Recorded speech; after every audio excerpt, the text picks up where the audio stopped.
Hi, everybody. By which, of course, I mean nobody because I go on with no warning. You will all be here later. Hello, then. From now. I am, of course, your host, Rogan. We're going to finish, hopefully, I'm going to finish reading The Shadow Over Innsmouth by Howard Phillips Lovecraft tonight. It's written so it's one long action sequence. It's going to take an hour and a half to read, probably. So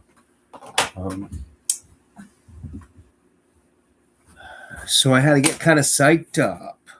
As always, I have turned the monetization off for live, so my voice doesn't get interrupted for those of you zoning off to the mellow sound of me reading Lovecraft.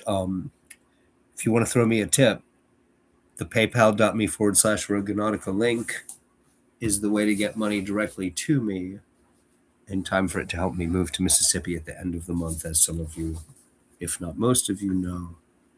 I am going to be doing, knock wood, God willing. Otherwise, that donation button works too. YouTube takes a good deal of that money. It's really frightful, actually, how much they take. But we want to pay for YouTube also. We want YouTube to like us. So I'm not going to complain too loudly or in very specific terms.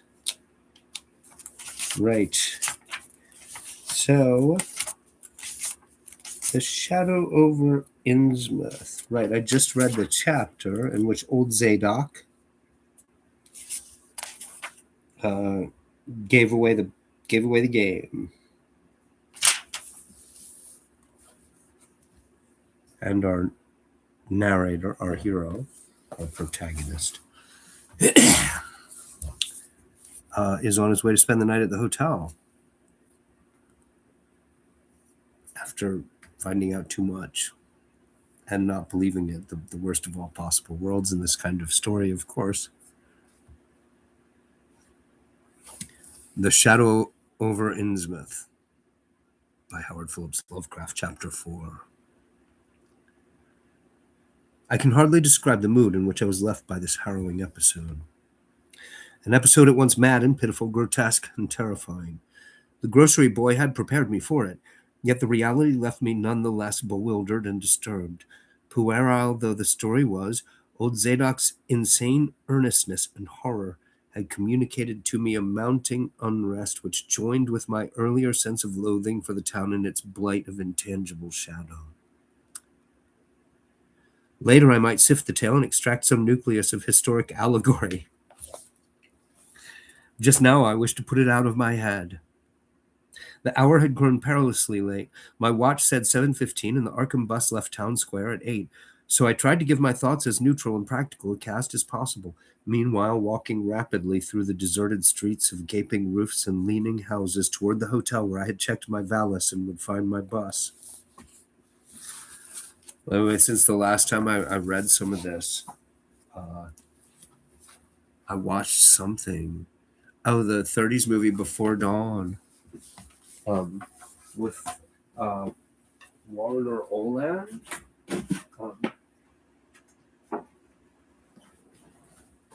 And somebody pronounces that word valise. So now I don't know if I'm saying it right. There aren't enough people around to correct my pronunciations when I'm wrong. I'm going to keep saying valise. Though the golden light of late afternoon gave the ancient roofs and decrepit chimneys an air of mystic loveliness and peace, I could not help glancing over my shoulder now and then. I would surely be very glad to get out of malodorous and fear-shadowed Innsmouth, and wished there were some other vehicle than the bus driven by that sinister-looking fellow sergeant. Yet I did not hurry too precipitately, for there were architectural details worth viewing at every silent corner, and I could easily, I calculated, cover the necessary distance in a half hour. Studying the grocery youth's map and seeking a route I had not traversed before, I chose Marsh Street instead of State for my approach to Town Square. Near the corner of Fall Street, I began to see scattered groups of furtive whisperers, and when I finally reached the square, I saw that almost all the loiterers were congregated around the door of the Gilman house. It seemed as if many bulging, watery, unwinking eyes looked oddly at me as I claimed my valise in the lobby, and I hoped that none of these unpleasant creatures would be my fellow passengers on the coach. The bus, rather early, rattled in with 3 passengers somewhat before 8, and an evil-looking fellow on the sidewalk muttered a few indistinguishable words to the driver. Sargent threw out a mail bag and a roll of newspapers and entered the hotel, while the passengers, the same men whom I had seen arriving in Newburyport that morning, shambled to the sidewalk and exchanged some faint guttural words with a loafer in a language I could have sworn was not English. I boarded the empty coach and took the same seat I had taken before, but was hardly settled before Sargent reappeared and began mumbling in a throaty voice of peculiar repulsiveness. I was, it appeared, in very bad luck. There had been something wrong with the engine, despite the excellent time made from Newburyport, and the bus could not complete the journey to Arkham. No, it could not possibly be repaired that night, nor was there any other way of getting transportation out of Innsmouth, either to Arkham or elsewhere. Sargent was sorry, but I would have to stop over at the Gilman. Probably the clerk would make the price easy for me, but there was nothing else to do. Almost dazed by this sudden obstacle, and violently dreading the fall of night in this decaying and half-unlighted town, I left the bus and re-entered the hotel lobby, where the sullen, queer-looking night clerk told me I could have room 428 on next the top floor, large, but without running water, for $1. Despite what I had heard of this hotel in Newburyport, I signed the register, paid my $1, let the clerk take my valise, and followed that sour, solitary attendant up 3 creaking flights of stairs past dusty corridors which seemed wholly devoid of life. My room, a dismal rear one with 2 windows and bare, cheap furnishings, overlooked a dingy courtyard otherwise hemmed in by low, deserted brick blocks, and commanded a view of decrepit westward stretching roofs with a marshy countryside beyond. At the end of the corridor was a bathroom, a discouraging relic with ancient marble bowl, tin tub, faint electric light, and musty wooden paneling around all the plumbing fixtures. It being still daylight, I descended to the square and looked around for a dinner of some sort, noticing as I did so the strange glances I received from the unwholesome loafers. Since the grocery was closed, I was forced to patronize the restaurant I had shunned before, a stooped, narrow-headed man with staring, unwinking eyes, and a flat-nosed wench with unbelievably thick, clumsy hands being in attendance. The service was all of the counter type, and it relieved me to find that much was evidently served from cans and packages. A bowl of vegetable soup with crackers was enough for me, and I soon headed back for my cheerless room at the Gilman, getting an evening paper and a fly-specked magazine from the evil-visaged clerk at the rickety stand beside his desk. As twilight deepened, I turned on the one feeble electric bulb over the cheap iron-framed bed and tried as best I could to continue the reading I had begun. I felt it advisable to keep my mind wholesomely occupied, for it would not do to brood over the abnormalities of this ancient, blight-shadowed town while I was still within its borders. The insane yarn I had heard from the aged drunkard did not promise very pleasant dreams, and I felt I must keep the image of his wild, watery eyes as far as possible from my imagination.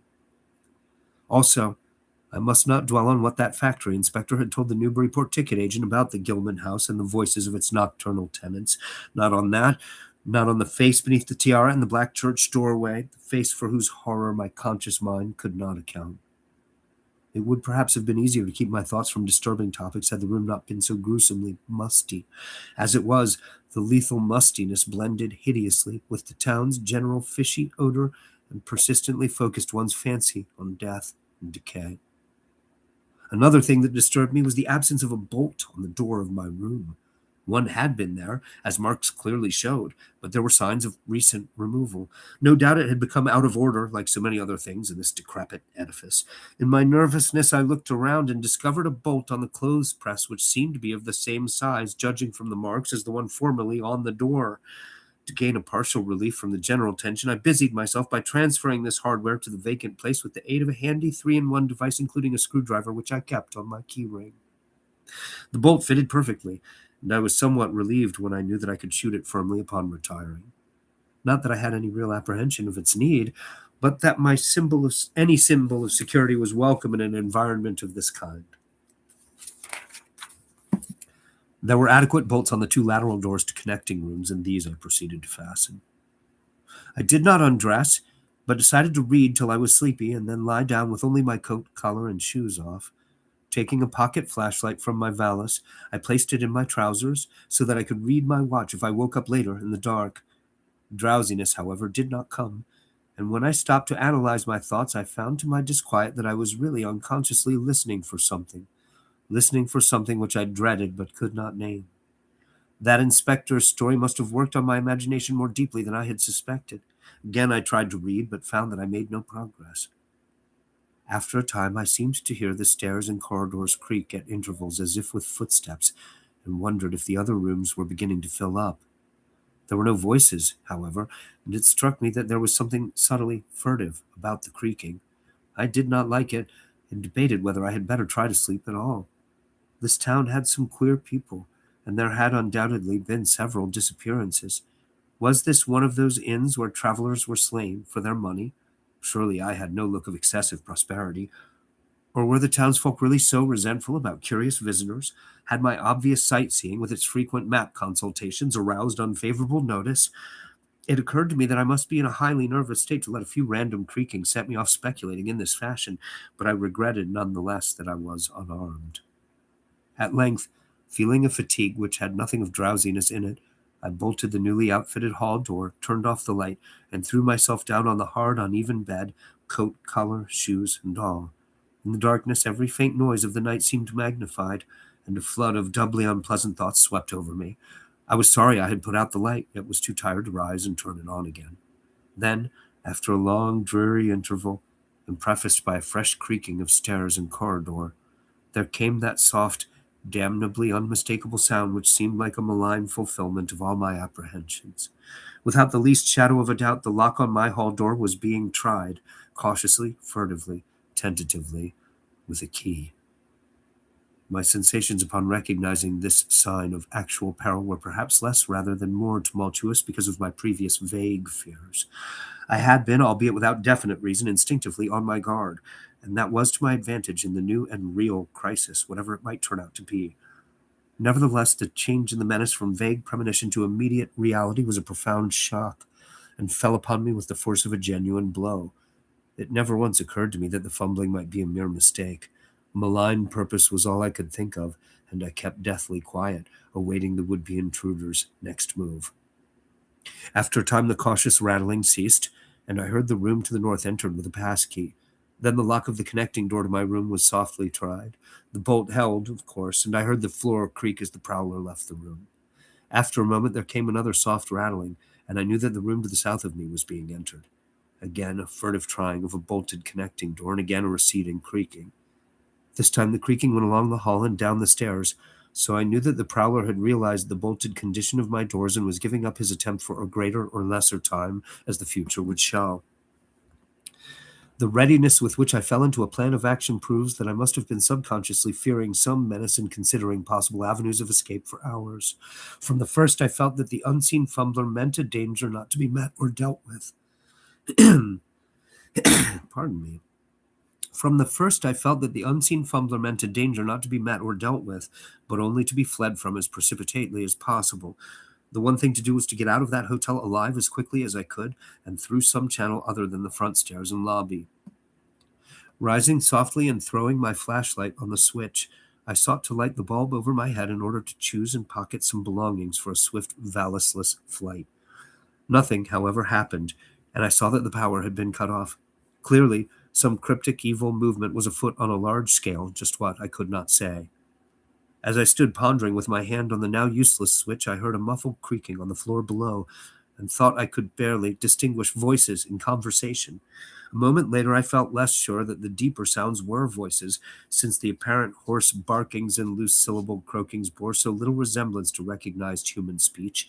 Then I thought with renewed force of what the factory inspector had heard in the night in this moldering and pestilential building. Hold on, that's Pie Wacket scratching again. Come in, buddy. Yes. It's nice to see you, Pie Wacket. You're waiting for me to say hop up, but I'm not doing the chat stream. I would show you Pyewacket, but I don't know where Zoe is, actually. She's usually in my lap by now. Huh.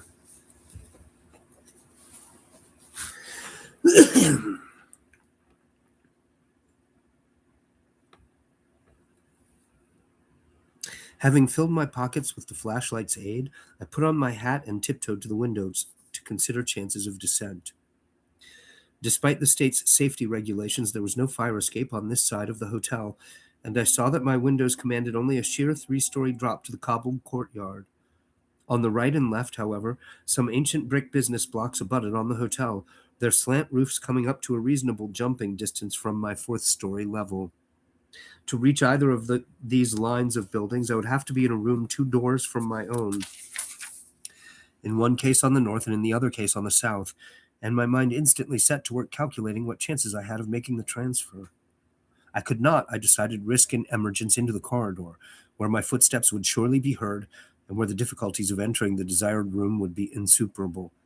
My progress, if it was to be made at all, would have to be through the less solidly built connecting doors of the rooms, the locks and bolts of which I would have to force violently, using my shoulder as a battering ram whenever they were set against me.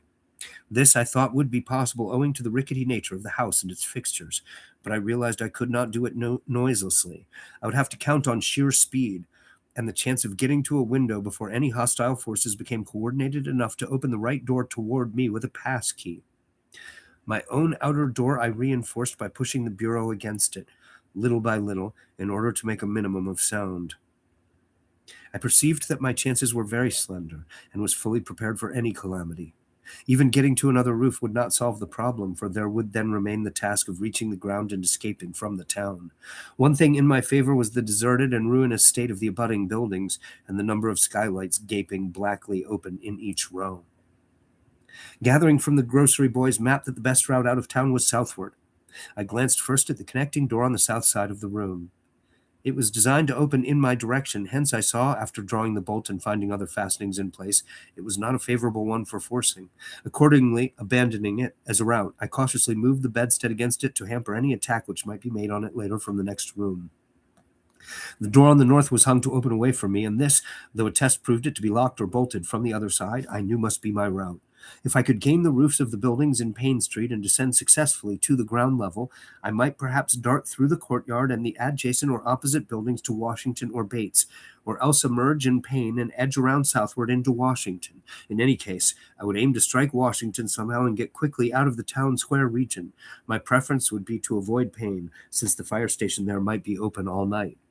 So it's worth saying here that the screenplay that I have not finished writing, that I started based on Lovecraft, I took notes on all these street names when I was doing Shadow Over Innsmouth, when I was breaking it down, and made a map myself of the town.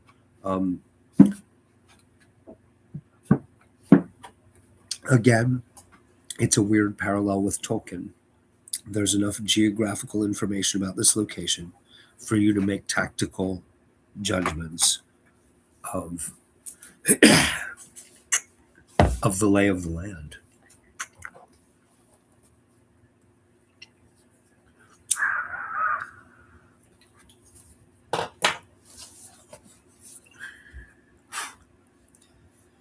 As I thought of these things, I looked out over the squalid sea of decaying roofs below me, now brightened by the beams of a moon not much past full. On the right, the black gash of the river gorge clove the panorama, abandoned factories and railway station clinging barnacle-like to its sides. Beyond it, the rusted railway and the Rowley Road led off through a flat marshy terrain dotted with islets of higher and drier scrub-grown land. On the left, the creek-threaded countryside was nearer, the narrow road to Ipswich gleaming white in the moonlight.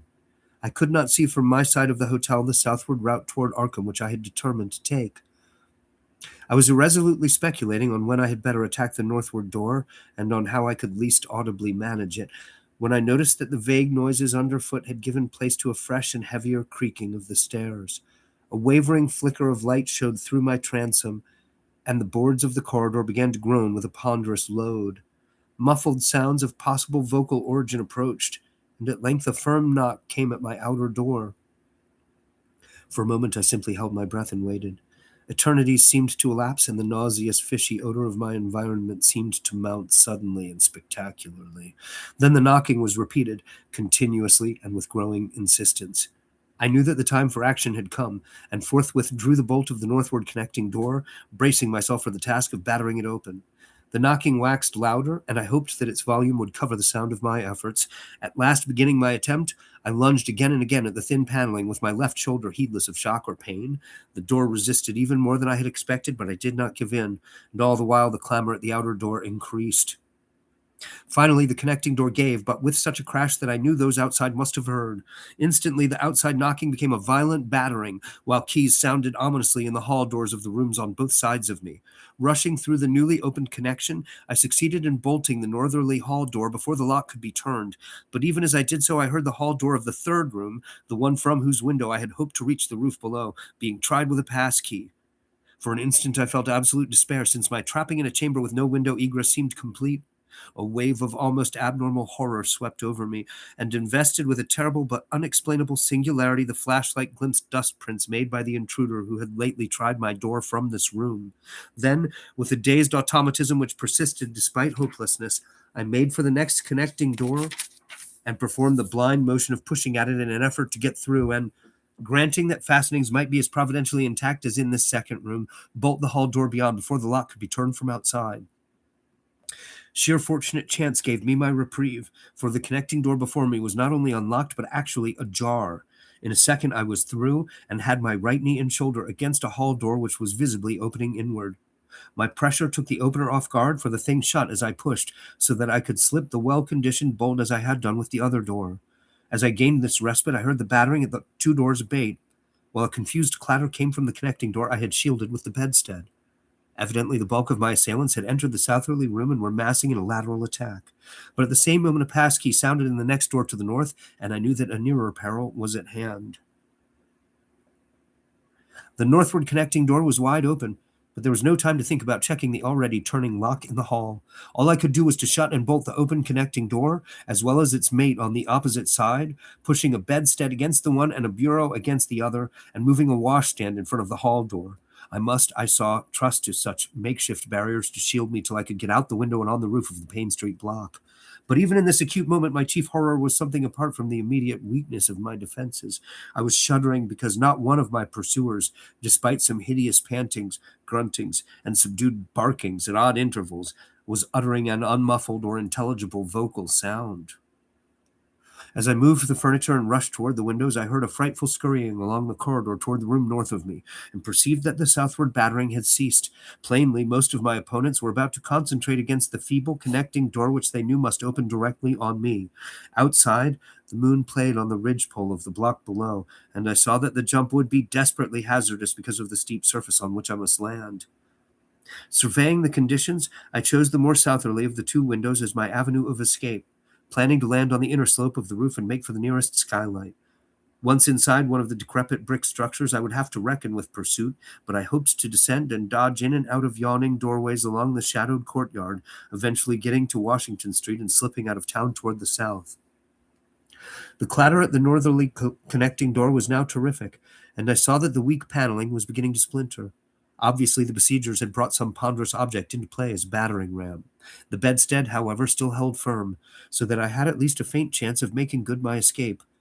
As I opened the window, I noticed that it was flanked by heavy velour draperies suspended from a pole by brass rings, and also that there was a large projecting catch for the shutters on the exterior. Seeing a possible means of avoiding the dangerous jump, I yanked at the hangings and brought them down, pole and all, then quickly hooking two of the rings in the shutter catch and flinging the drapery outside. The heavy folds reached fully to the abutting roof, and I saw that the rings and catch would be likely to bear my weight. So, climbing out of the window and down the improvised rope ladder, I left behind me forever the morbid and horror-infested fabric of the Gilman house. I landed safely on the loose slates of the steep roof and succeeded in gaining the gaping black skylight without a slip. Glancing up at the window I had left, I observed it was still dark, though far across the crumbling chimneys to the north I could see lights ominously blazing in the order of Dagon Hall, the Baptist church, and the Congregational church, which I recalled so shiveringly.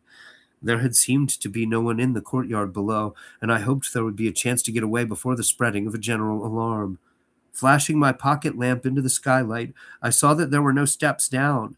The distance was slight, however, so I clambered over the brink and dropped, striking a dusty floor littered with crumbling boxes and barrels. The place was ghoulish looking, but I was past minding such impressions and made at once for the staircase revealed by my flashlight, after a hasty glance at my watch, which showed the hour to be 2 a.m. The steps creaked, but seemed tolerably sound, and I raced down past a barn-like second story to the ground floor. The desolation was complete, and only echoes answered my footfalls. At length I reached the lower hall, at one end of which I saw a faint luminous rectangle marking the ruined Payne Street doorway. Heading the other way, I found the back door also open and darted out and down 5 stone steps to the grass-grown cobblestones of the courtyard. The moonbeams did not reach down here, but I could just see my way about without using the flashlight. Some of the windows on the Gilman house side were faintly glowing, and I thought I heard confused sounds within.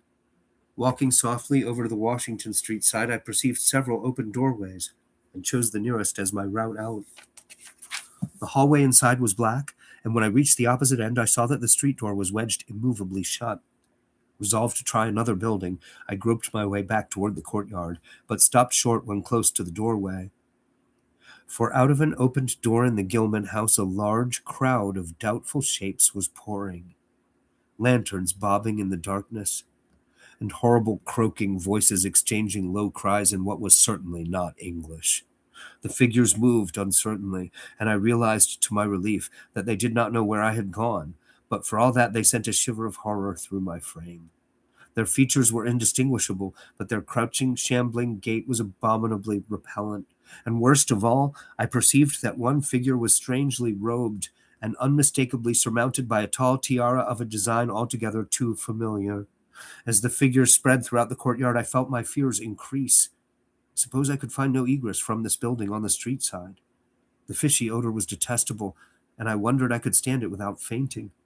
Again groping toward the street, I opened a door off the hall and came upon an empty room with closely shuttered but sashless windows.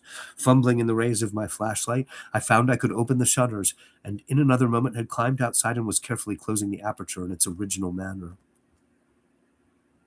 GWGW. It is the complete fiction of H.P. Lovecraft, Oh, the Spine is Broken.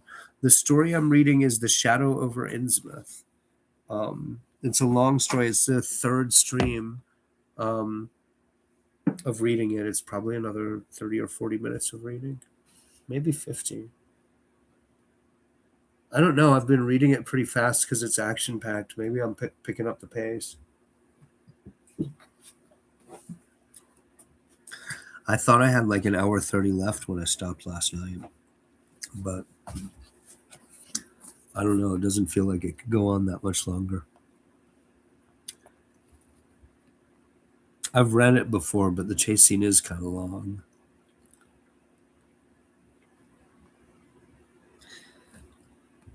I was now in Washington Street, and for the moment saw no living thing, nor any light save that of the moon. From several directions in the distance, however, I could hear the sound of hoarse voices, of footsteps, and of a curious kind of pattering which did not sound quite like footsteps.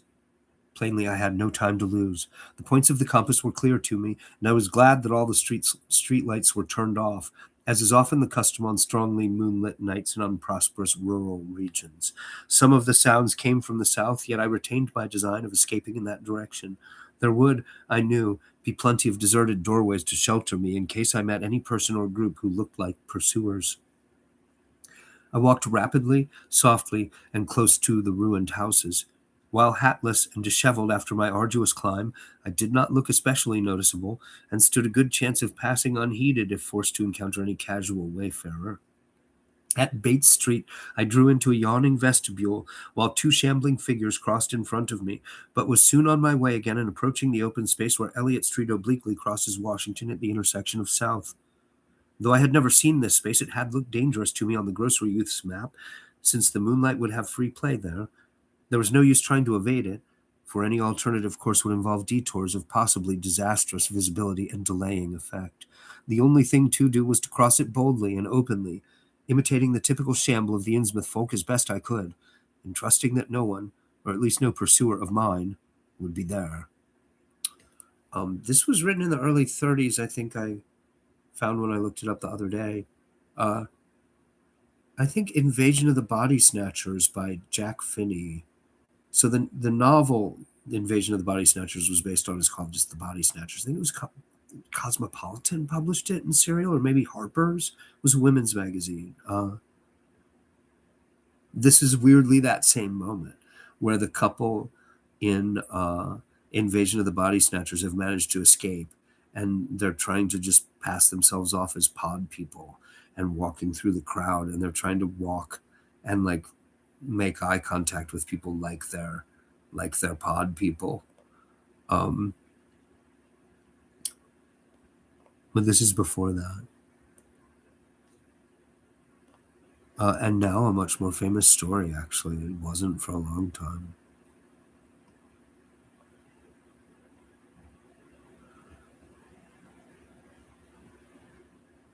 Just how fully the pursuit was organized, and indeed just what its purpose might be, I could form no idea. There seemed to be unusual activity in the town, but I judged that the news of my escape from the Gilman had not yet spread. I would, of course, soon have to shift from Washington to some other southward street, for that party from the hotel would doubtless be after me. I must have left dust prints in that last old building revealing how I had gained the street.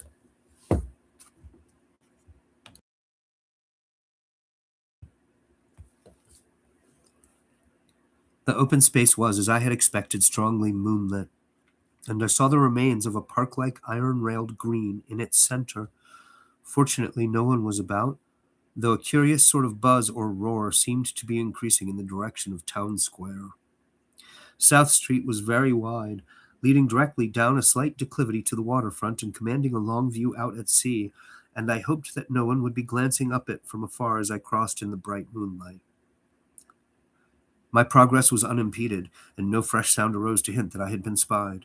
Glancing about me, I involuntarily let my pace slacken for a second to take in the sight of the sea, gorgeous in the burning moonlight at the street's end.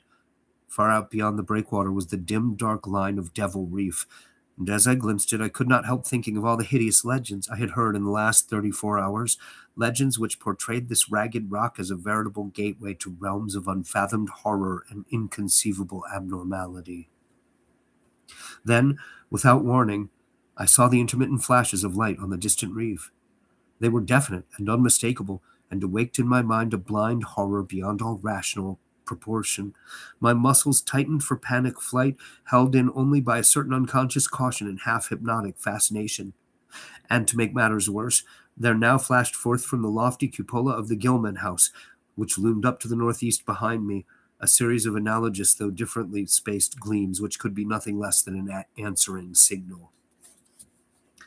Controlling my muscles, and realizing afresh how plainly visible I was, I resumed my brisker and feignedly shambling pace, though keeping my eyes on that hellish and ominous reef as long as the opening of South Street gave me a seaward view.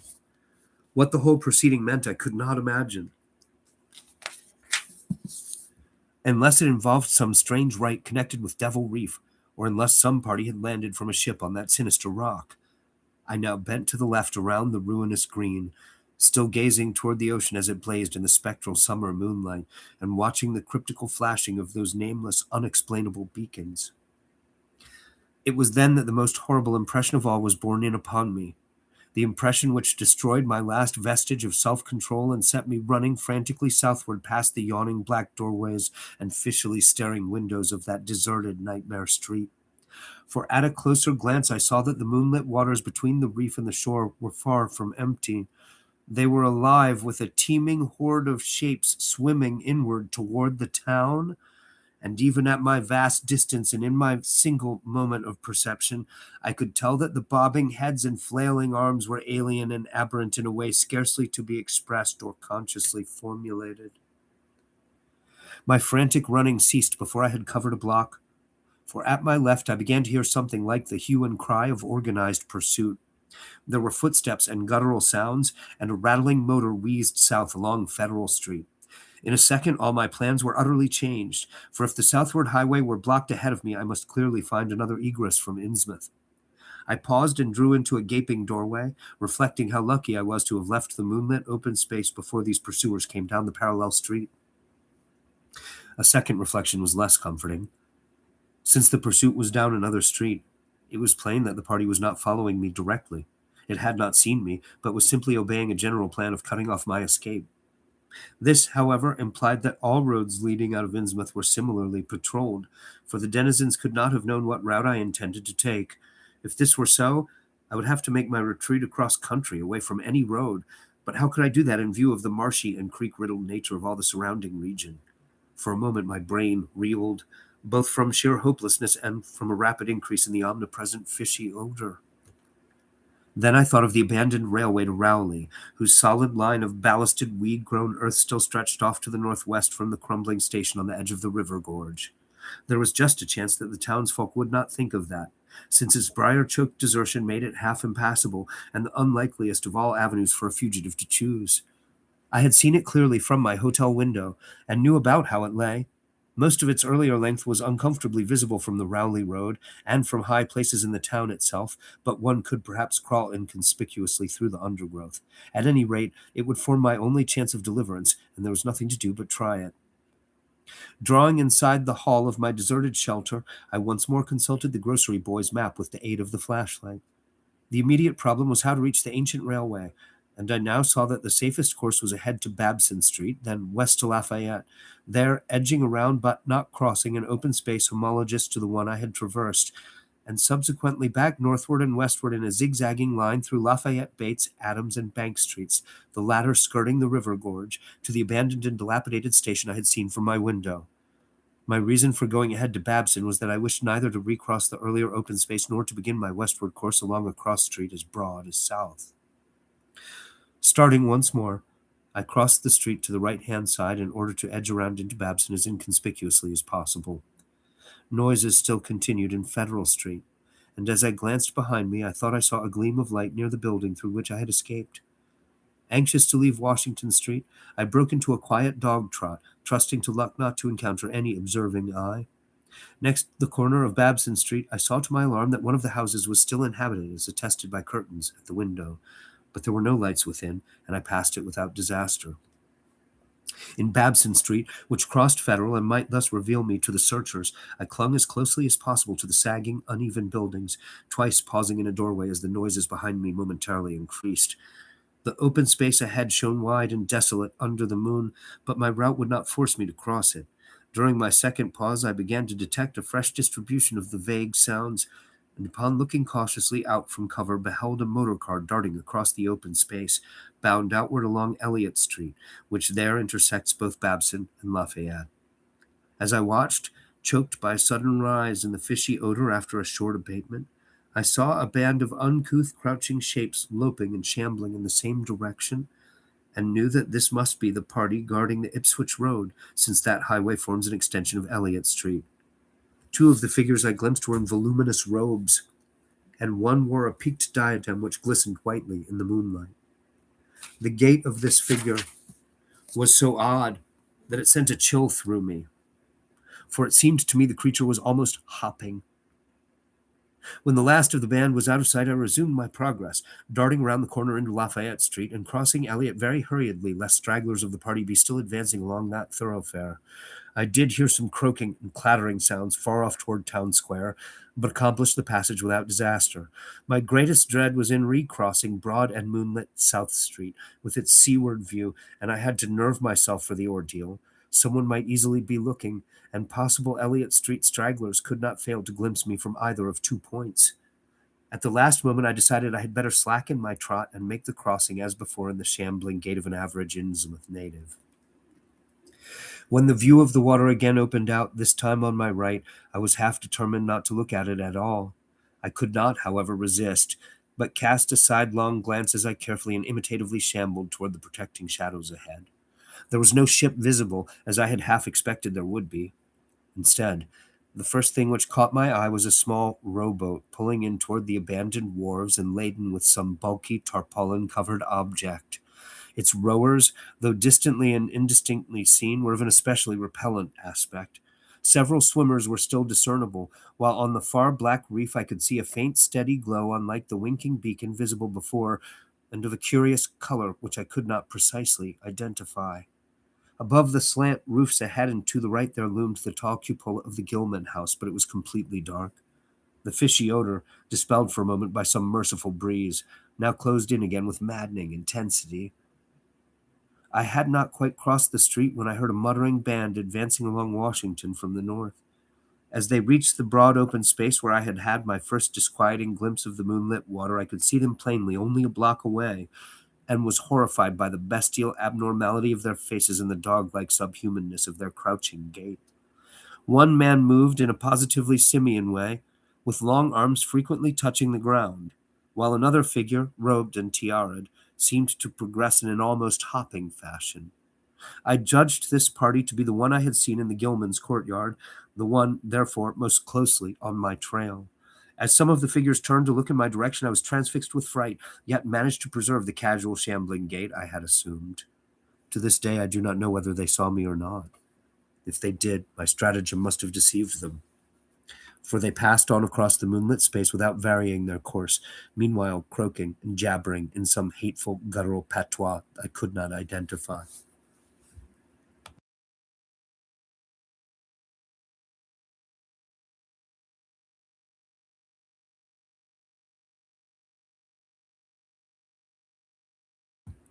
I'm muting the mic while I cough.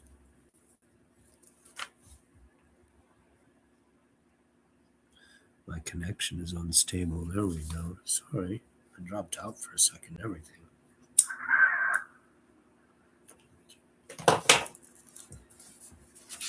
Hey, Turbo Christ. How are ya? Nice to see you. By the way, you were here the other night when Pi and Zoe were acting up. When I got annoyed and suddenly cut off the stream, it was because like half an hour earlier they had doxed me. Like when I was chasing Pi and Zoe in and out of the drawers and they were clawing at stuff, one of my tax documents from last year got exposed, and so I had to delete the stream. And I knew I was gonna have to delete the stream, but I kept hanging out. And then the next time Pi was annoying, I was like, I'm just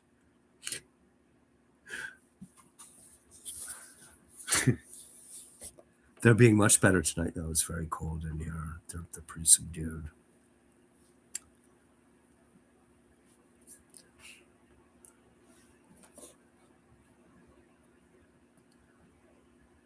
Once more in shadow, I resumed my former dog trot past the leaning and decrepit houses that stared blankly into the night. Having crossed to the western sidewalk, I rounded the nearest corner into Bates Street, where I kept close to the buildings on the southern side. I passed two houses showing signs of habitation, one of which had faint lights in upper rooms, yet met with no obstacle. As I turned into Adams Street, I felt measurably safer, but received a shock when a man reeled out of a black doorway directly in front of me. He proved, however, too hopelessly drunk to be a menace, so that I reached the dismal ruins of the Bank Street warehouses in safety. No one was stirring in that dead street beside the river gorge, and the roar of the waterfalls quite drowned my footsteps. It was a long dog trot to the ruined station, and the great brick warehouse walls around me seemed somehow more terrifying than the fronts of private houses. At last I saw the ancient arcaded station, or what was left of it, and made directly for the tracks that started from its farther end. The rails were rusty but mainly intact, and not more than half the ties had rotted away. Walking or running on such a surface was very difficult, but I did my best, and on the whole made very fair time. For some distance the line kept on along the gorge's brink, but at length I reached the long covered bridge where it crossed the chasm at a dizzy height. The condition of this bridge would determine my next step. If humanly possible, I would use it. If not, I would have to risk more street wandering and take the nearest intact highway bridge. And Lovecraft really, he loves this move where you know what's coming, even though he acts like it's suspenseful. Like he's doing that on multiple levels here already. Like he loves throwing the punch that you already saw coming.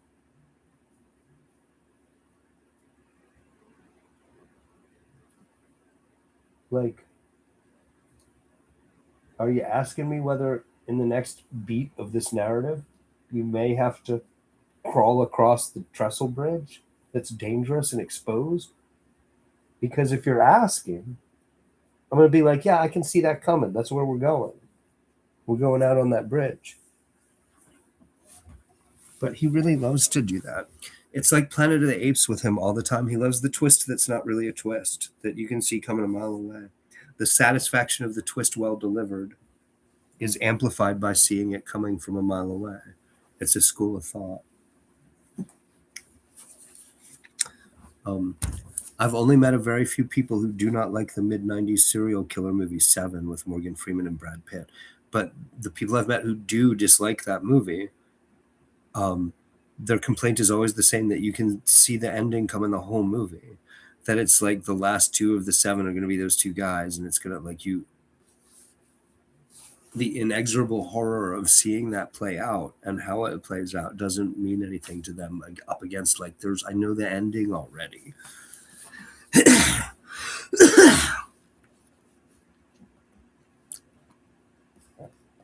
I don't agree, obviously. I think Seven's a great movie. I like Lovecraft too.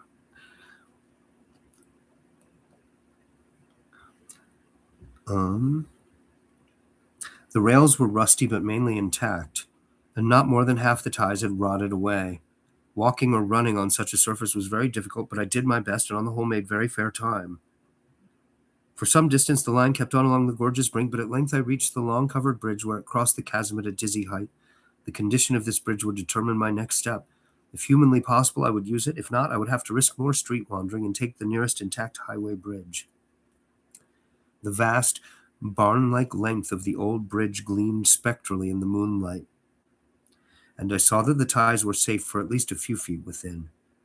Entering, I began to use my flashlight and was almost knocked down by the cloud of bats that flapped past me. About halfway across, there was a perilous gap in the ties which I feared for a moment would halt me, but in the end I risked a desperate jump, which fortunately succeeded. I was glad to see the moonlight again when I emerged from that macabre tunnel. The old tracks crossed River Street at grade, and at once veered off into a region increasingly rural and with less and less of Innsmouth's abhorrent fishy odor. I'm going to stop to interrupt and point out here again, too. Lovecraft is,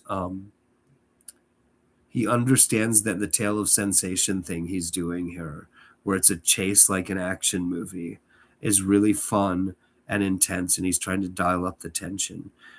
And yet, the part where he has to crawl through the darkened tunnel and use the flashlight and jump the gap, Lovecraft loses a little bit of interest in that paragraph, because he's not this like manly action movie stuff is just not what he's interested in. The map, he's interested in the larger tactically how the guy has to get across the bridge to get out of town, the specific mechanics on the micro level from moment to moment.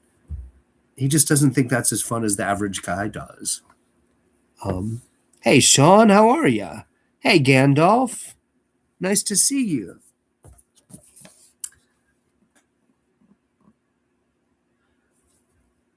Here the dense growth of weeds and briars hindered me and cruelly tore my clothes, but I was none the less glad they were there to give me concealment in case of peril.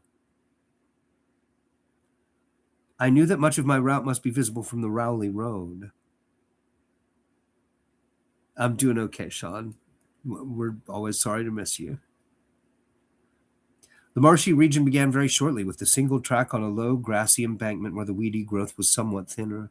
Then came a sort of island of higher ground, where the line passed through a shallow open cut choked with bushes and brambles. I was very glad of this partial shelter, since at this point the Rowley Road was uncomfortably near according to my window view. At the end of the cut it would cross the track and swerve off to a safer distance, but meanwhile I must be exceedingly careful. I was by this time thankfully certain that the railway itself was not patrolled. Just before entering the cut I glanced behind me, but saw no pursuer. The ancient spires and roofs of decaying Innsmouth gleamed lovely and ethereal in the magic yellow moonlight, and I thought of how they must have looked in the old days before the shadow fell. Then, as my gaze circled inland from the town, something less tranquil arrested my notice and held me immobile for a second. Gandalf, not many stories have a good twist that works. Twists that sneak up on you is a different thing from... So, like, the twist in the story, of course, goes all the way back to Aristotle, the sudden reversal. the unexpected but dramatically satisfying and ideally ironic reversal. Um, as like the as like the trick ending on a story. I don't know, like Planet of the Apes 7 is one of my go-to examples, and Planet of the Apes also, which Rod Serling wrote, who of course is the master of the twist ending. You knowing that it's actually Earth is embedded in the title. Like, and it's really impossible to escape how iconic that ending image is. And yet, seeing it play out, like, and the story tells you over and over that it's really Earth. It, like every 10 minutes, if you're wide awake and alert and a grown up watching Planet of the Apes for the first time in 1968, you're like, oh my God, it's Earth. Oh my God, it's the Hudson River Valley. Oh my God, of course the doll speaks English. Like it's the way the twist plays out that makes it so satisfying. um but when I think like plotting, when it's twisty and turny in ways where I wouldn't give it away, where I wouldn't do what I just did and just straight give it away because I think it's magic. That has to do with just the micro level of storytelling. Like it would be a real crime to walk somebody through the blow by blow of a really good detail oriented thriller. Like if you walked somebody all the way through Die Hard, if you walked somebody through how the whole first half of Die Hard works beat by beat, you'd just be ruining it for them. Um, but the general drift of how Die Hard works, like that, I mean, yeah, I don't know.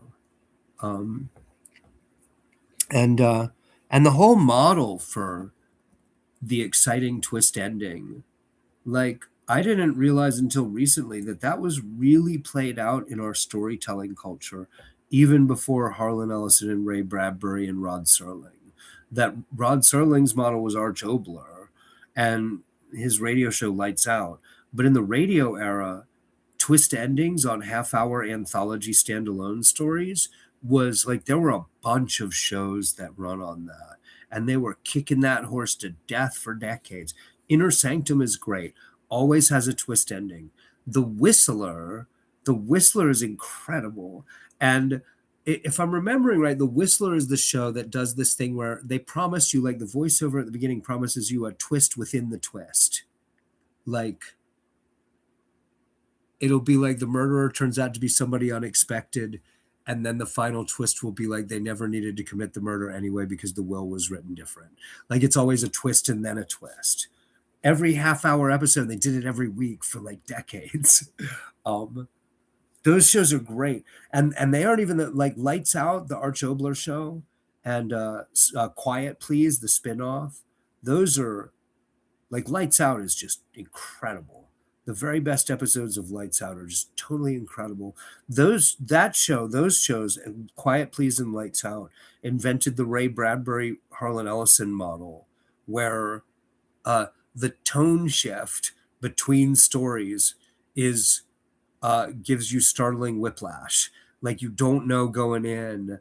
Like it's always some suspense for a few minutes before it's whether it's going to be one of the scary ones or one of the funny ones or one of the heartwarming ones. You don't know until it starts. But like Twilight Zone, the scary ones are the best ones. Like you're once you realize it's going to be one of the gross ones, the scary ones, you're like, okay. Also, Lights Out was really obsessed with sound effects as horror, like hearing horrible things happen, which is really can be pretty rough. Um, um, all right, I'm gonna get back to what I'm reading. Yeah, for future reading, I really want it. Once I have a printer, they've scanned in all of the early issues of Weird Tales, and I'm sure I can find all the early issues of Black Mask, the key detective pulp. And I'd like to like not for like good fiction, but for fun late night reading fiction, the obscure second and third string stuff out of Weird Tales. But I just need to pre-read some and find some fun stuff to read. And uh, like I read Weird Tales Volume 1, Number 1, half of it. And one, it's huge. Half of it's like 200 pages. But two, it's all okay. Like there isn't a bad story in it. There's just not a particular standout that I found yet. So The level of professional quality writing in the average pulp magazine was just so much higher then. The generation of critics that decided that those magazines were trash were snobs. Um, but I don't want to have to open, like, I need a second screen to read it off of, actually. Um, and the one time I did a reading stream where I was reading off of the laptop, it annoyed me later that the sound picked up me clicking on the mouse thing over and over, click, click, click, tabbing down. I just do better peering at an actual book.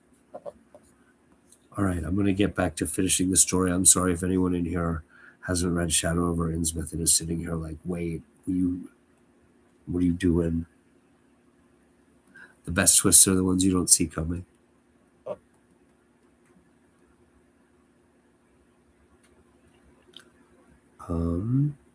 Oh, right. He was admiring the architecture, and then he noticed the. Then, as my gaze circled inland from the town, something less tranquil arrested my notice and held me immobile for a second. What I saw, or fancied I saw, was a disturbing suggestion of undulant motion far to the south, a suggestion which made me conclude that a very large horde must be pouring out of the city along the level Ipswich Road. The word horde, HORDE, implies semi-human barbarism in that context. I thought it immediately, like, did he not use mob for a reason there? Might not have been a common word yet, but horde seems rough. The distance was great, and I could distinguish nothing in detail, but I did not at all like the look of that moving column.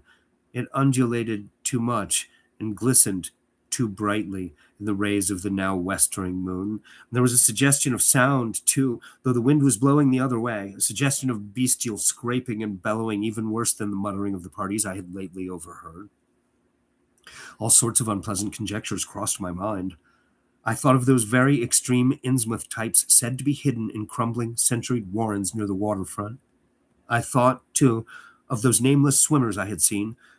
Counting the parties so far glimpsed, as well as those presumably covering other roads, the number of my pursuers must be strangely large for a town as depopulated as Innsmouth. Whence could come the dense personnel of such a column as I now beheld? Did those ancient unplumbed warrens teem with a twisted, uncatalogued, and unsuspected life?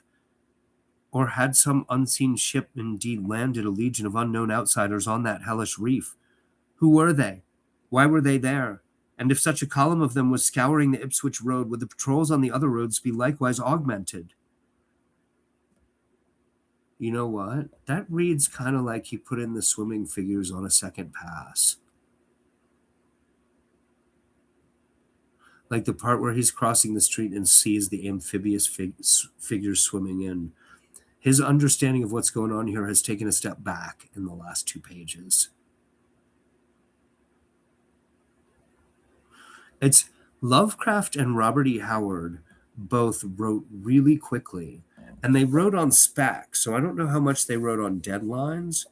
They certainly would have had the kind of arrangement with Weird Tales where, like, one of their major stories was expected on, like, the editor would have been like, when's it coming? Your next Cthulhu related story, when's it coming? Your next Conan story. So they'd be on deadline in a loose sense. The Bill's chasing them. But they only rarely show that they're pulp writers writing on pennies, writing for pennies on the word. Like, Lovecraft is an extraordinarily tight and focused writer, considering the circumstances he wrote under. Robert Howard's even tighter, and he died when he was 30. Yeah, this story's just a few years less than 100 years old, Gandalf. I think I looked it up. I'll look it up again. I think it's 1932 or 3 or something.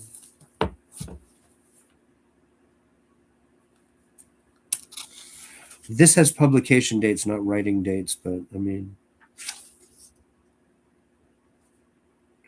Lovecraft's novella, The Shadow Over Innsmouth, is published by Visionary Press, Everett, Pennsylvania. Was this published as a standalone chapbook by a small press? That's kind of cool. April 1936. If that's what Lovecraft's novella, The Shadow Over Innsmouth, is published by Visionary Press, Everett, Pennsylvania, that implies it's standalone and it's not in. Uh, Visionary Press is not. It's not italicized like it's a proper noun title of a publication.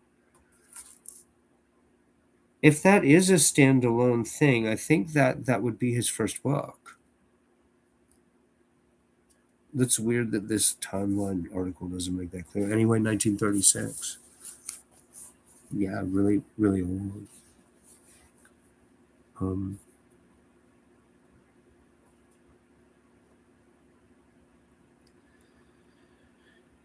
uh,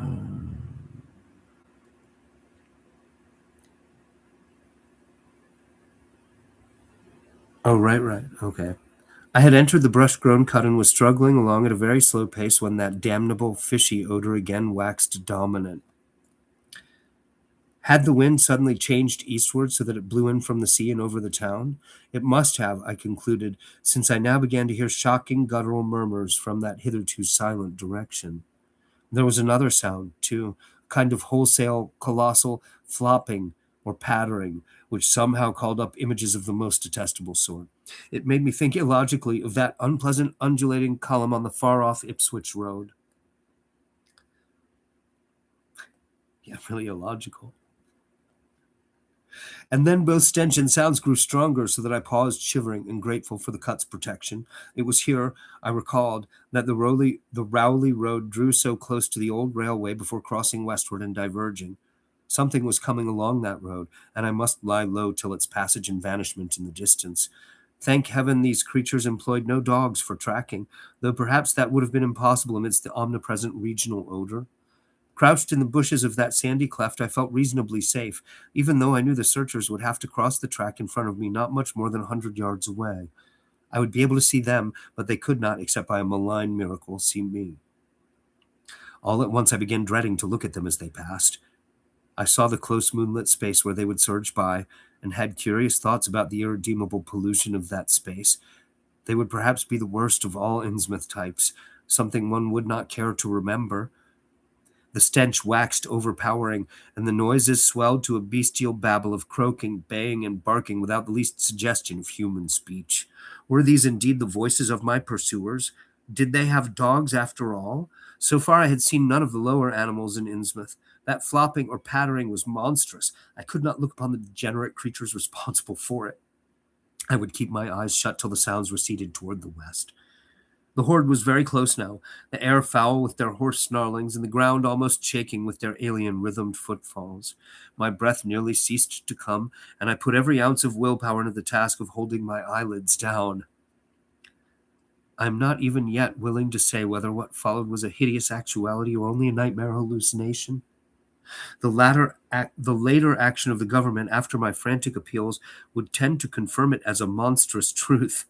But could not a hallucination have been repeated under the quasi-hypnotic spell of that ancient haunted and shadowed town?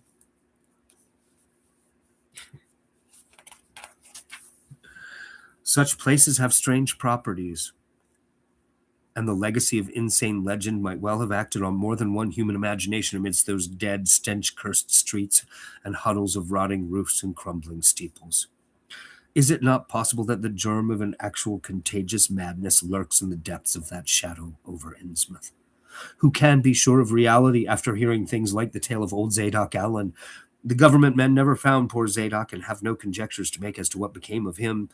Where does madness leave off and reality begin? Is it possible that even my latest fear is sheer delusion?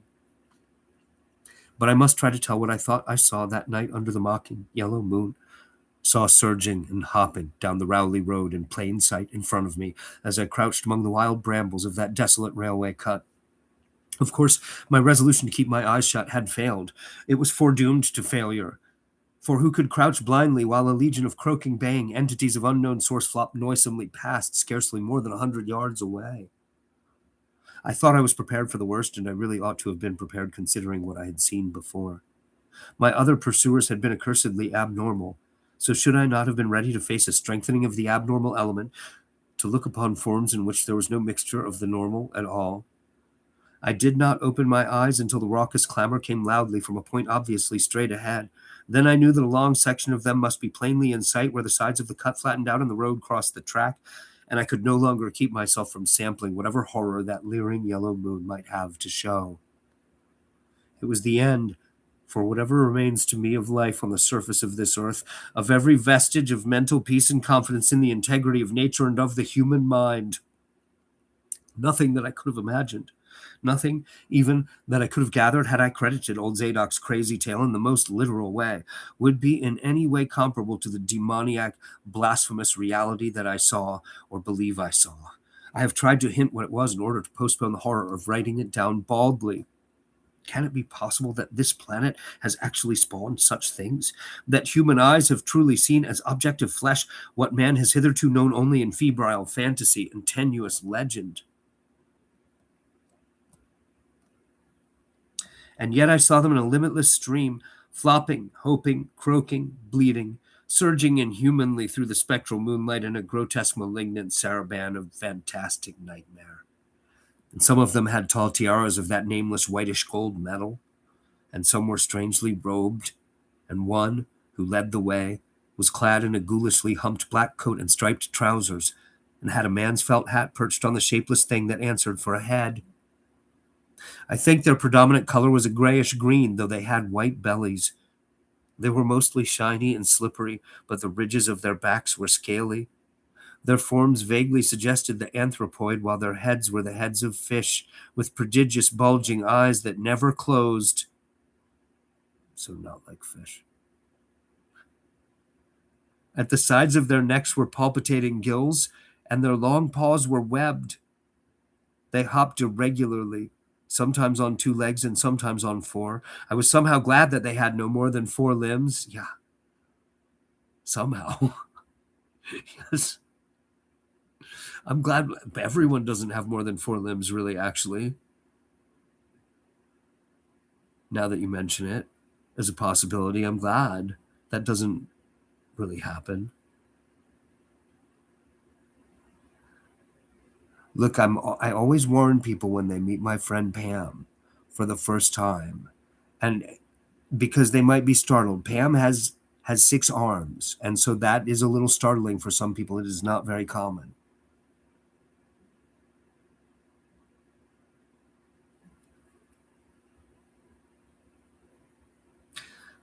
I was somehow glad that they had no more than 4 limbs. Their croaking, baying voices, clearly used for articulate speech, held all the dark shades of expression which their staring faces lacked. But for all of their monstrousness, they were not unfamiliar to me. I knew too well what they must be, for was not the memory of that evil tiara at Newburyport still fresh? They were the blasphemous fish frogs of the nameless design, living and horrible, and as I saw them, I knew also of what that humped tiaraed priest in the black church basement had so fearsomely reminded me. Their number was past guessing. It seemed to me that there were limitless swarms of them, and certainly my momentary glimpse could have shown only the least fraction. In another instant, everything was blotted out by a merciful fit of fainting, the first I had ever had.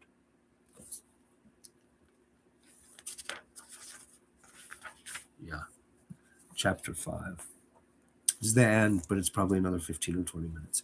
So I'm gonna go quiet while I read the rest of this. I'll invite you again to donate to my moving cause, raising gas money for the trip. December 29th, paypal.me/Roganautica. I have the monetization turned off while I do these lives, so you guys won't be interrupted listening to my voice. It's already annoying enough that I gotta ask for money. But thank you in advance if you can throw in $1 or $2. Chapter 5, and the conclusion of the Shadow Over Innsmouth. Hey, thanks, Waits Experience. Thank you. It was a gentle daylight rain that awaked me from my stupor in the brush-grown railway cut, and when I staggered out to the roadway ahead, I saw no trace of any prints in the fresh mud. The fishy odor, too, was gone. Innsmouth's ruined roofs and toppling steeples loomed up grayly toward the southeast, but not a living creature did I spy in all the desolate salt marshes around. My watch was still going, and told me that the hour was past noon. The reality of what I had been through was highly uncertain in my mind. but I felt that something hideous lay in the background. I must get away from evil shadowed Innsmouth, and accordingly I began to test my cramped, wearied powers of locomotion. Despite weakness, hunger, horror, and bewilderment, I found myself after a time able to walk. So started slowly along the muddy road to Rowley. Before evening I was in the village, getting a meal and providing myself with presentable clothes. I caught the night train to Arkham, and the next day talked long and earnestly with government officials there, a process I later repeated in Boston. With the main result of these colloquies, the public is now familiar, and I wish, for normality's sake, there were nothing more to tell. Perhaps it is madness that is overtaking me, yet perhaps a greater horror, or a greater marvel, is reaching out. As may well be imagined, I gave up most of the foreplanned features of the rest of my tour, the scenic, architectural, and antiquarian diversions on which I had counted so heavily, nor did I dare look for that piece of strange jewelry said to be in the Miskatonic University Museum. I did, however, improve my stay in Arkham by collecting some genealogical notes I had long wished to possess, very rough and hasty data, it is true, but capable of good use later on when I might have time to collate and codify them. The curator of the Historical Society there, Mr. E. Lapham Peabody, was very courteous about assisting me, and expressed unusual interest when I told him I was a grandson of Eliza Orne of Arkham, who was born in 1867 and had married James Williamson of Ohio at the age of 17.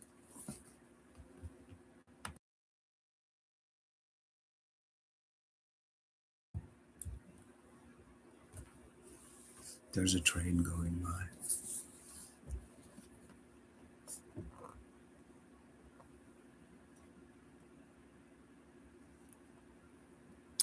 It seemed that a maternal uncle of mine had been there many years before on a quest much like my own, and that my grandmother's family was a topic of some local curiosity. There had, Mr. Peabody said, been considerable discussion about the marriage of her father, Benjamin Orne, just after the Civil War, since the ancestry of the bride was peculiarly puzzling. That bride was understood to have been an orphaned Marsh of New Hampshire, a cousin of the Essex County Marshes, but her education had been in France, and she knew very little of her family. A guardian had deposited funds in a Boston bank to maintain her and her French governess, but that guardian's name was unfamiliar to Arkham people, and in time he dropped out of sight, so that the governess assumed his role by court appointment. The Frenchwoman, now long dead, was very taciturn, and there were those who said she could have told more than she did. But the most baffling thing was the inability of anyone to place the recorded parents of the young woman, Enoch and Lydia Marsh, among the known families of New Hampshire. Possibly many suggested she was the natural daughter of some Marsh of prominence. She certainly had the true Marsh eyes. Most of the puzzling was done after her early death, which took place at the birth of my grandmother, her only child. Having formed some disagreeable impressions connected with the name of Marsh, I did not welcome the news that it belonged on my own ancestral tree, nor was I pleased by Mr. Peabody's suggestion that I had the true Marsh eyes myself. However, I was grateful for data which I knew would prove valuable, and took copious notes and lists of book references regarding the well-documented Orne family. I went directly home to Toledo from Boston, and later spent a month at Maumee. Maumee? Maumee must be the name of a hospital. At Maumee, recuperating from my ordeal. Or a spa, a resort. In September, I entered Oberlin for my final year, and from then till the next June was busy with studies and other wholesome activities, reminded of the bygone terror only by occasional official visits from government men in connection with the campaign which my pleas and evidence had started. Around the middle of July, just a year after the Innsmouth experience, I spent a week with my late mother's family in Cleveland, checking some of my new genealogical data with the various notes, traditions, and bits of heirloom material in existence there, and seeing what kind of connected chart I could construct. I did not exactly relish this task, for the atmosphere of the Williamson home had always depressed me. There was a strain of morbidity there, and my mother had never encouraged my visiting her parents as a child, although she always welcomed her father when he came to Toledo. My Arkham-born grandmother had seemed strange and almost terrifying to me, and I do not think I grieved when she disappeared. I was 8 years old then, and it was said that she had wandered off in grief after the suicide of my Uncle Douglas, our eldest son. He had shot himself after a trip to New England, the same trip, no doubt, which had caused him to be recalled at the Arkham Historical Society.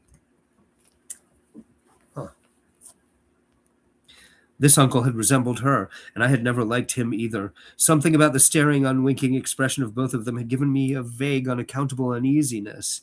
My mother and Uncle Walter had not looked like that. They were like their father, though poor little cousin Lawrence, Walter's son, had been an almost perfect duplicate of his grandmother before his condition took him to the permanent seclusion of a sanitarium at Canton. Canton, Ohio? Really? I had not seen him in 4 years, but my uncle once implied that his state, both mental and physical, was very bad. This worry had probably been a major cause of his mother's death 2 years before. Oh, I suppose it could be Canton, Michigan, he's talking about. There's probably a Canton everywhere.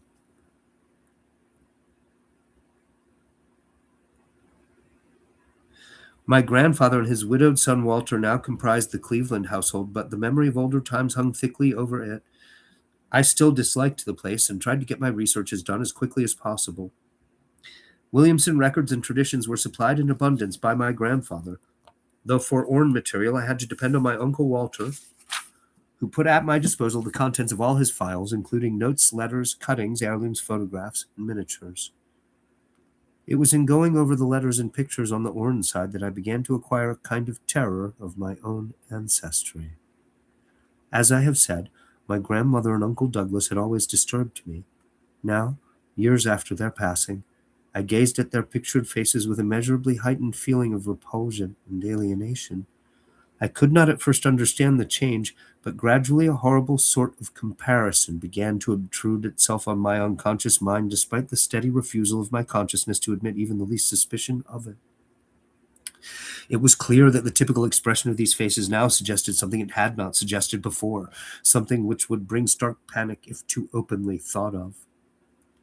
But the worst shock came when my uncle showed me the Orne jewelry in a downtown safe deposit vault. Some of the items were delicate and inspiring enough, but there was one box of strange old pieces descended from my mysterious great-grandmother which my uncle was almost reluctant to produce. They were, he said, of very grotesque and almost repulsive design, and had never, to his knowledge, been publicly worn, though my grandmother used to enjoy looking at them. Vague legends of bad luck clustered around them, and my great-grandmother's French governess had said they ought not to be worn in New England, though it would be quite safe to wear them in Europe. As my uncle began slowly and grudgingly to unwrap the things, he urged me not to be shocked by the strangeness and frequent hideousness of the designs. Artists and archaeologists who had seen them pronounced the workmanship superlatively and exotically exquisite, though no one seemed able to define their exact material or assign them to any specific art tradition. There were 2 armlets, a tiara, and a kind of pectoral, the latter having in high relief certain figures of almost unbearable extravagance. During this description I had kept a tight rein on my emotions, but my face must have betrayed my mounting fears. My uncle looked concerned, and paused in his unwrapping to study my countenance. I motioned to him to continue, which he did with renewed signs of reluctance. He seemed to expect some demonstration when the first piece, the tiara, became visible, but I doubt if he expected quite what actually happened. I did not expect it either, for I thought I was thoroughly forewarned regarding what the jewelry would turn out to be. What I did was to faint silently away, just as I had done in that briar-choked hallway cut. Oh, in that briar-choked railway cut a year before. Town and River Mummy in western Ohio. From that day on, my life has been a nightmare of brooding and apprehension, nor do I know how much is hideous truth and how much madness. My great-grandmother had been a marsh of unknown source whose husband lived in Arkham. And did not old Zadok say that the daughter of Obed Marsh by a monstrous mother was married to an Arkham man through a trick? What was it the ancient toper had muttered about the likeness of my eyes to Captain Obed's? In Arkham, too, the curator had told me that I had the true Marsh eyes. Was Obed Marsh my own great-great-grandfather? Who, or what, then, was my great-great-grandmother? But perhaps this was all madness. Those whitish gold ornaments might easily have been bought from some Innsmouth sailor by the father of my great-grandmother, whoever he was. Yeah. And that look in the staring-eyed faces of my grandmother and self-slain uncle might be sheer fancy on my part, sheer fancy, bolstered up by the Innsmouth shadow which had so darkly colored my imagination. But why had my uncle killed himself after an ancestral quest in New England? For more than 2 years I fought off these reflections with partial success. My father secured me a place in an insurance office, and I buried myself in routine as deeply as possible. In the winter of 1930 to 1931, however, the dreams began. They were very sparse and insidious at first, but increased in frequency and vividness as the weeks went by. Great watery spaces opened out before me, and I seemed to wander through titanic sunken porticos and labyrinths of weedy cyclopean walls with grotesque fishes as my companions. Then the other shapes began to appear, filling me with nameless horror the moment I awoke. But during the dreams they did not horrify me at all. I was one with them, wearing their unhuman trappings, treading their aqueous ways, and praying monstrously at their evil sea-bottom temples. There was much more than I could remember, but even what I did remember each morning would be enough to stamp me as a madman or genius if ever I dared write it down. Some frightful influence, I felt, was seeking gradually to drag me out of the sane world of wholesome life into unnameable abysses of blackness and alienage. And the process told heavily on me. You gonna settle, Zoe? I love you too, buddy.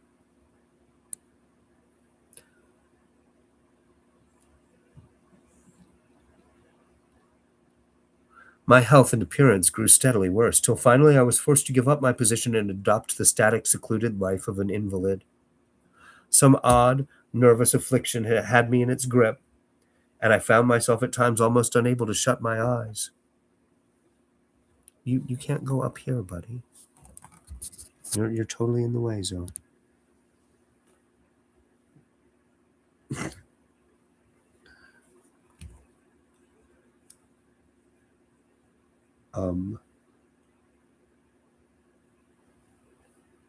Great watery spaces opened out before me, and I seemed to wander through titanic sunken porticos and labyrinths of weedy cyclopean walls with grotesque fishes as my companions.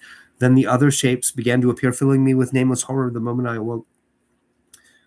But during the dreams, they did not horrify me at all. I was one with them, wearing their unhuman trappings, treading their aqueous ways, and praying monstrously at their evil sea-bottom temples. There was much more than I could remember, but even what I did remember each morning would be enough to stamp me as a madman or a genius if ever I dared write it down. Some frightful influence, I felt, was seeking gradually to drag me out of the sane world of wholesome life into unnameable abysses of blackness and alienage, and the process told heavily on me. My health and appearance grew steadily worse, till finally I was forced to give up my position and adopt the static, secluded life of an invalid. Some odd nervous affliction had me in its grip, and I found myself at times almost unable to shut my eyes. Sorry, I didn't mean to repeat about a page there. Zoe had me distracted. It was then that I began to study the mirror with mounting alarm. The slow ravages of disease are not pleasant to watch, but in my case, there was something subtler and more puzzling in the background. My father seemed to notice it too, for he began looking at me curiously and almost affrightedly. What was taking place in me? Could it be that I was coming to resemble my grandmother and Uncle Douglas? One night I had a frightful dream in which I met my grandmother under the sea. She lived in a phosphorescent palace of many terraces, with gardens of strange leprous corals and grotesque brachiate efflorescences, and welcomed me with a warmth that may have been sardonic. She had changed, as those who take to the water change, and told me she had never died. Instead, she had gone to a spot her dead son had learned about, and had leaped to a realm whose wonders, destined for him as well, he had spurned with a smoking pistol. This was to be my realm too. I could not escape it. I would never die, but would live with those who had lived since before man ever walked the earth. I met also that which had been her grandmother. For 80,000 years, Fthialali had lived in Yahathnfle, and thither she had gone back after Obed Marsh was dead. Yahathnfle was not destroyed when the upper earth men shot death into the sea. It was hurt, but not destroyed. The deep ones could never be destroyed, even though the Paleogean magic of the forgotten old ones might sometimes check them. For the present they would rest, but someday, if they remembered, they would rise again for the tribute great Cthulhu craved. It would be a great city, greater than Innsmouth next time. They had planned to spread and had brought up that which would help them, but now they must wait once more. For bringing the upper earthmen's death, I must do a penance, but that would not be heavy. This was the dream in which I saw a Shoggoth for the first time, and the sight set me awake in a frenzy of screaming. That morning the mirror definitely told me I had acquired the Innsmouth look.